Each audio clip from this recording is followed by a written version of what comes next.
definitely all healing and glory goes to God throughout this whole process. The body and brain can heal from the experiences that happen in a fallen world. Welcome, everyone, to Breaking Bread, the podcast brought to you by Apostolic Christian Counseling and Family Services. It's wonderful to have you along. Brian and Kathy are with me again today. We're picking up with a conversation. In our last episode, we talked about complex PTSD. Really, honestly, to the both of you, this is a fresh concept for me, okay? You've piqued my interest and enough that I am in agreement that, whoa, this is a big deal, and there's a lot more to this than at first thought. So, Brian, I'd like you to really pick this up a little bit to say, why is it important for us to have this understanding of complex PTSD? How does it impact my view of the world? Right.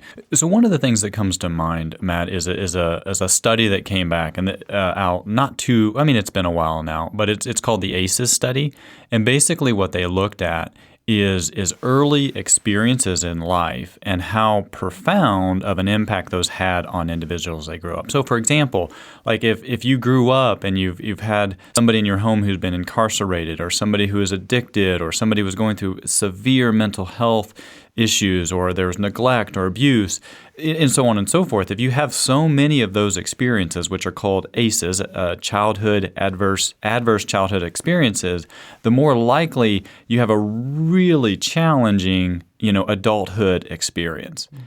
And I think, so that's kind of the lens we're talking about, complex trauma. A lot of prior, has been called developmental trauma, for example, would be another lens. Now, it doesn't have to happen early in life, so that's where they've kind of shifted into complex trauma. But I think knowing there's been a lot of experiences maybe early in life, and the more of those that you have that have been hurtful, that's going to have an impact. And, that may be something I should be thoughtful of in my own life, but also as I interact with others. And this gives me maybe a more honest view of the world that I live in, doesn't it? Yes. I mean, Kathy, speak to the prevalence then of those matters that Brian just articulated in our at-large culture. If you think about this piece of what is the prevalence of this, I think that it's good to kind of have this frame of we do live in a fallen world, which means that there are hard things that happen in a lot of people's life. I think that we run the risk when we're thinking about trauma and adverse experiences, because we all face them. It's easy to start to see, is everything trauma? And that is actually an unhelpful lens to have. Not everything is trauma, but what does happen is there are just a lot of really difficult experiences that people walk through. And then what can happen is when they have walked through it and when they're struggling with it, it can actually start to impact the next generations when parents are bringing that with them in their parenting. And then all of that kind of continues on of these adverse experiences that Brian talked through. And so I can see this. I'm not that surprised then. I'm not surprised then that the fallenness of the world bends us up in ways, right? And that gives us, I think, a context to engage the world, which we're called to do, engage our families, engage our congregations, engage our communities, engage our neighborhoods, engage the world in a way that I think brings some understanding that when A plus B equals C in my head, A plus B equals D in another person's head, and there's actually a reason for that. Mm-hmm. Yeah. And then that helps bring, a lot of dots get connected when you start to think about, maybe their conclusions or their behaviors or my own thoughts and behaviors, my perspective is shaped because of those hurtful experiences rather than, something else. I think it just gives us a very different lens. And I think one of the challenges for us as a group of believers, that's going to be primarily our audience here, is that we need to be able to be honest about the difficulties. And the reality is that sometimes we would prefer to just not think about them because it is so scary. But then sometimes we get freaked out and we get too focused on them. And so there's this kind of delicate balance of being able to be honest about what is without getting overwhelmed overwhelmed, sing it underneath. The Lord knows about these things, and He cares, and He's got these things in His hands.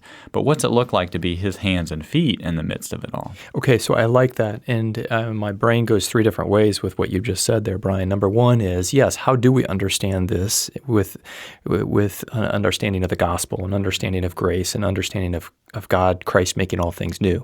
So I'd like to hold that out there. Another one then is, I would like to talk a little bit about how do you move forward in a healthy way in two different ways. One is as we just engage our cultures, right? When we go down as a work team, for example, or as we go onto the mission field, for example, we can expect to encounter this even in our own neighborhoods as we want to bring the community in to our church in a saving type of way, and then in my own family. So there is a lay response that I think I would like to hear. And then I would like to hear the clinical response too. I would say that ultimately it is God's grace is sufficient. We do need to be sensitive to the Spirit working and the role that's there. And so definitely all healing and glory goes to God throughout this whole process. And there is that natural, using parts of the body, like the church, to help come alongside and support and help people be in a place where they have the ability to be open to how the Spirit's working in them. And then also being able to utilize the tools that are out there also so that the body and brain can heal from the experiences that happen in a fallen world.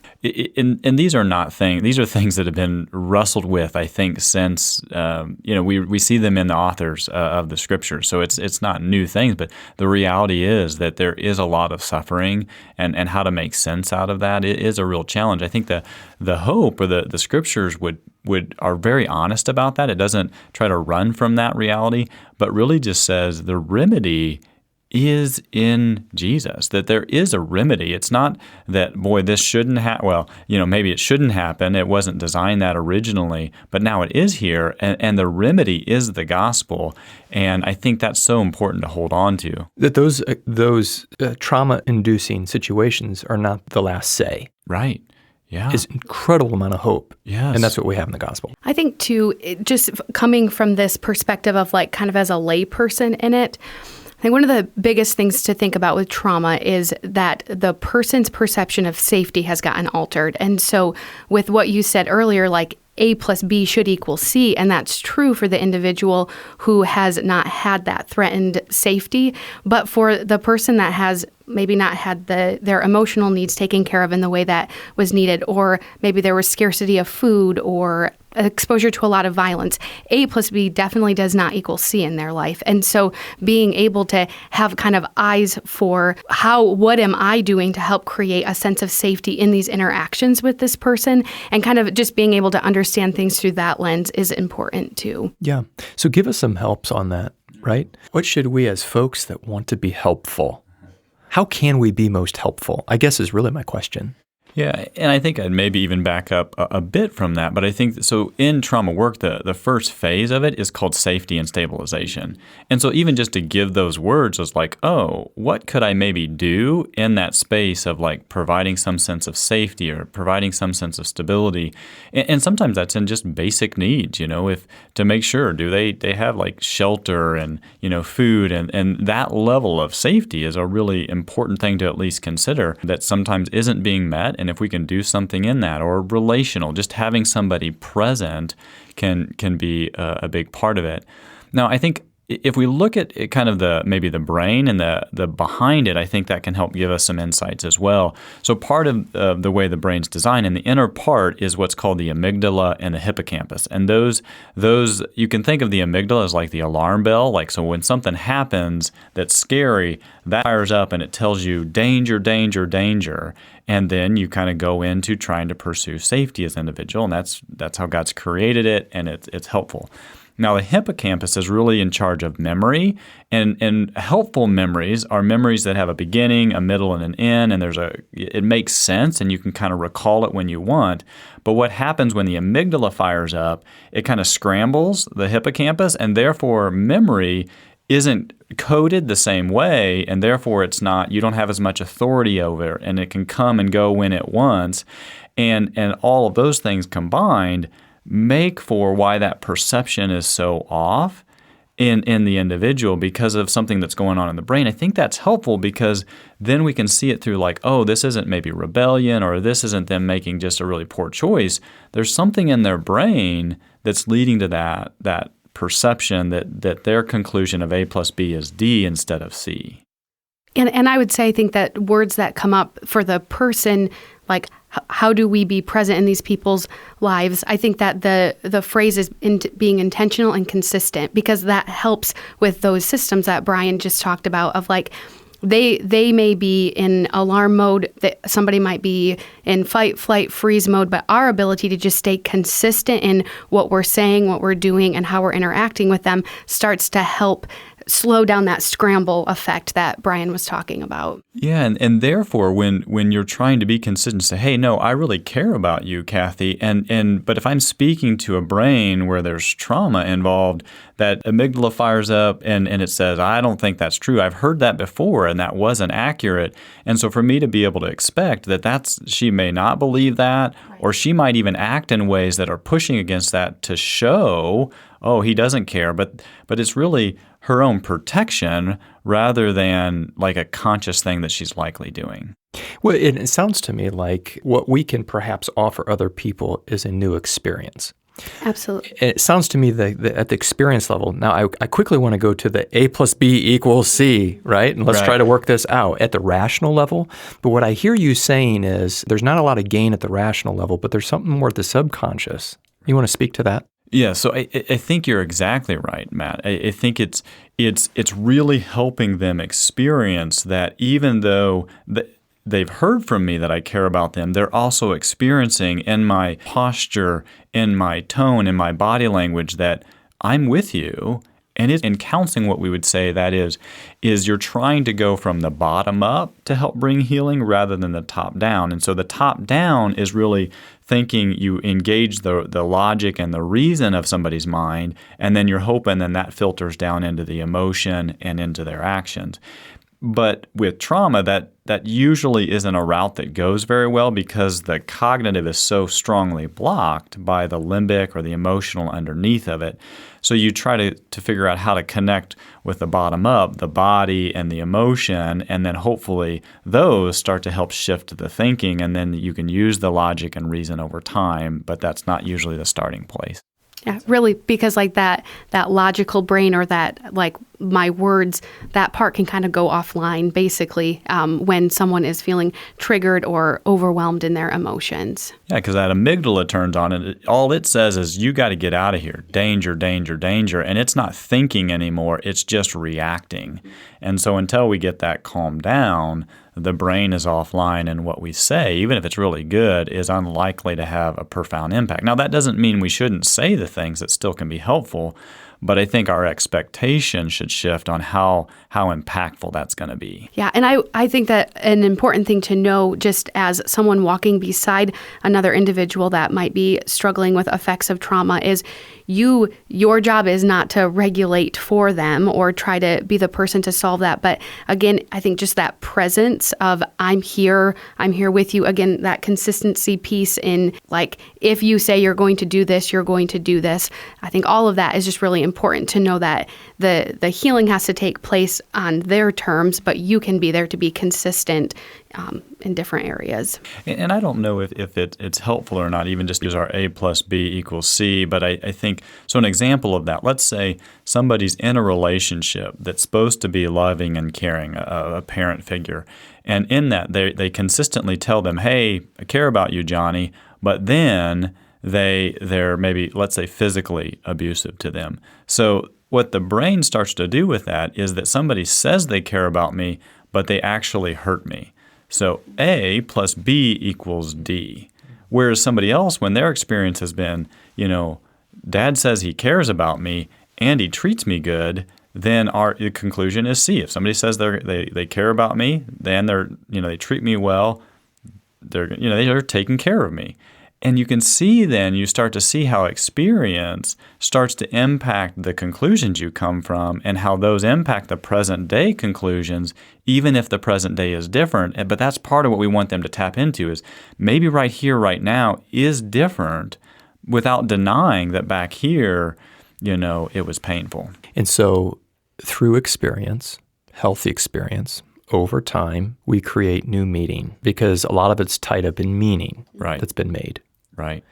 And that's where the long-term gain is made. And perhaps as lay folks, that's our role in healthy care for individuals with CPTSD. Right. Is that right? And so that kind of takes us into, continuing the treatment process. If phase 1 is the safety and stabilization, we start to try to be safe people, and then that moves into phase 2 of trauma treatment, which is really around kind of the processing the trauma and helping really shift the meaning around those trauma through like processing the past hurt. So that's probably going to be moved into the clinical realm, but the safety and stabilization of a relational person who's consistent and caring and giving a new experience is really helpful then in that phase 2. All right, so let's go to that phase 2 because I did ask, that was the third one, right? What does this look like in terms of professional help? I think one of the pieces that I would just be quick to label here is maybe just some advice that you are encouraging people to step into more like specific counseling or treatment for their trauma. I think what can happen really easily is we as people don't want to have to think through and talk through the hard experiences we've had, which actually leads to this piece of avoidance. And we can develop this idea, if I just don't think about it or I just don't bring it up, I will be okay.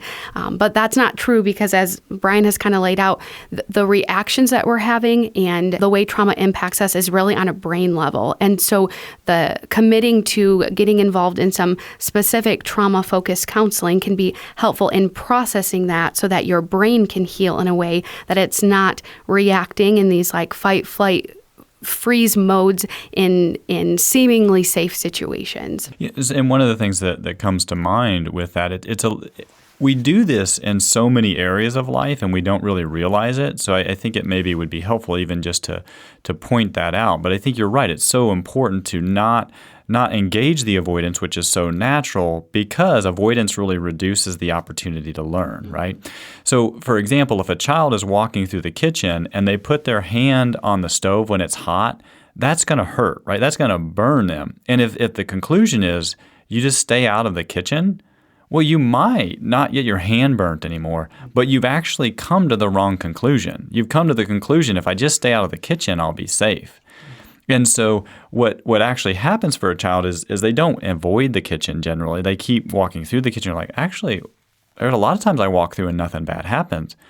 And actually, if I touch the stove, there's a lot of times that nothing bad happens. And it starts to give competing information, and then that actually helps them come to the right conclusion that it's not actually the kitchen, it's not even the stove, but when the stove is on and it's hot, then I've got to be really careful. And that's an accurate conclusion. Yeah, something that occurs to me is you give that example, the important impact that a child is creating the correct meaning. Now, with touching the stove, I think we can all get there, that a young child of 9 or 5 can perhaps process that and not avoid the kitchen.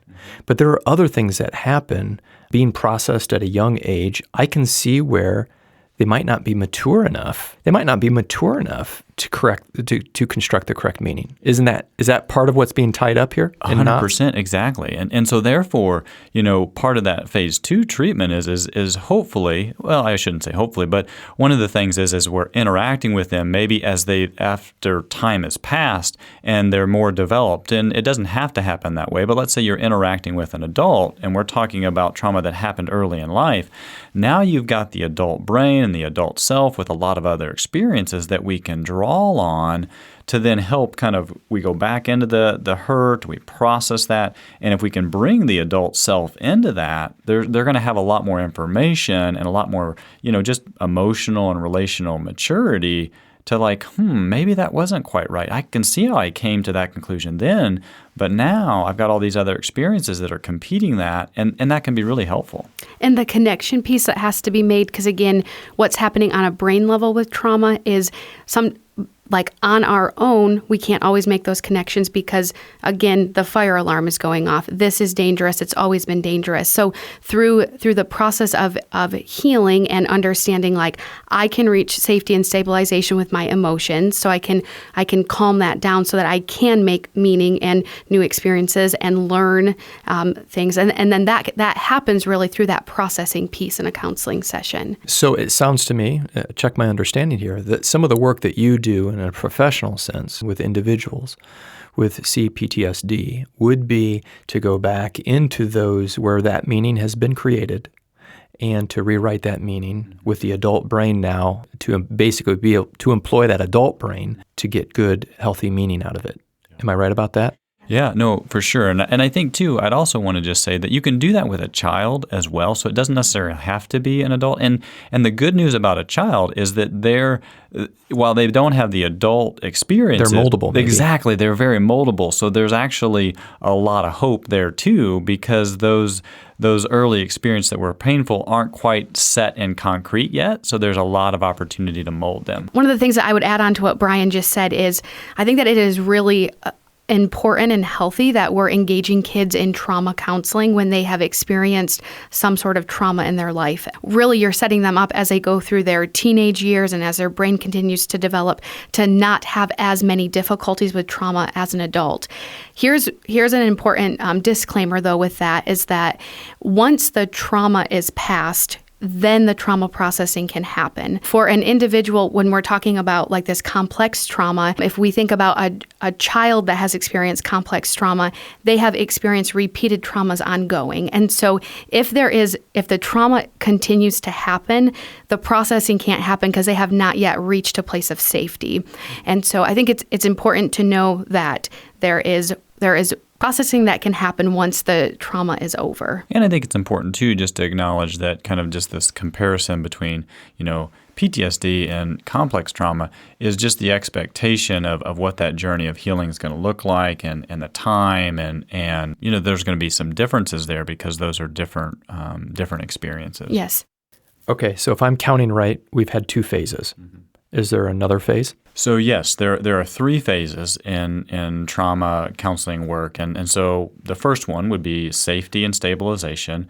Then you move into phase 2, which is the trauma processing. And then phase 3, the last one, would be the meaning making and the reconnecting.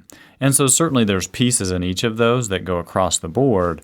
But then the third phase is really after the memory's been processed, and then that helps the meaning, like, okay, what does this look like moving forward? So the memory doesn't it's not present day and kind of ruling the moment, but now what does meaning look like for me moving forward? And now that maybe I don't view relationships through this lens, or I don't view myself through this lens, or whatever that shift would happen, now the reconnection, like, what does it look like? What do I want life to be like? And how do I step into that with this new meaning and this freedom that's come? Yeah, really that focus on like re-engaging with goals and re-engaging in relationships and with values, the things that are important and make life meaningful. So would you say it's one thing to get correct meaning of the memory and say, okay, that's what it meant, and this is what it doesn't mean. So we do that.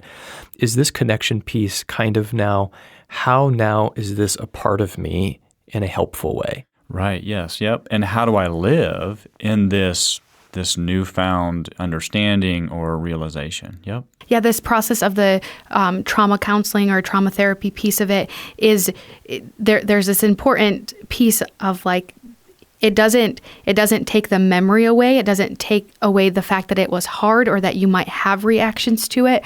But really, the going through this process and working really helps focus on those kind of core 3 things that we talked about in the last episode of like emotional regulation skills, that sense of self, and then the interpersonal relationships. Really, you give them the ability to have a more healthy structure around them. And I think it's really exciting. Even as we talk through these phases, you can just see the church has a place in each of them. Especially phase 1 and phase 3 now. Like, there's just a lot of opportunity. What does it look like to come alongside and give opportunity for these things to be played out in a helpful way for folks? I like that. Christ has done all the heavy lifting. Yeah. He's done all the things that we could not do, and saving the soul and dispatching His Holy Spirit in the lives of people that bring about a conversion and a born-again experience. But He does, in His wisdom, leave some redeeming work up to us to do, doesn't He? To come alongside people with His hands and feet and voice and He invites us to be part of the story, which is amazing. Yeah. And I think that's exciting. I'd like maybe our listeners to catch that part, that the gospel is alive and well and doing incredible things, and participating in that work in the lives of others is rewarding. You've brought that out. Thanks for sharing that to us. And thanks each one for being on. I hope this has been helpful. I hope it's been educational. I hope it's been hopeful to at least help us see the complexity of the world that we live in and the struggles that we all have, but also the beautiful hope that we have in Christ, as well as just good, thoughtful techniques and steps to move forward with people.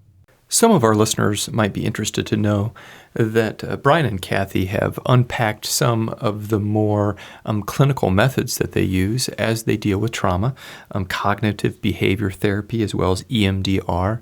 But for sake of time and space, we decided to put that 10-minute audio clip that explains those things in further detail for those who are interested on our website, where you will find these two podcasts as well. Search trauma on our website and you'll find some more on that if that interests you. And I hope you've been blessed. Goodbye.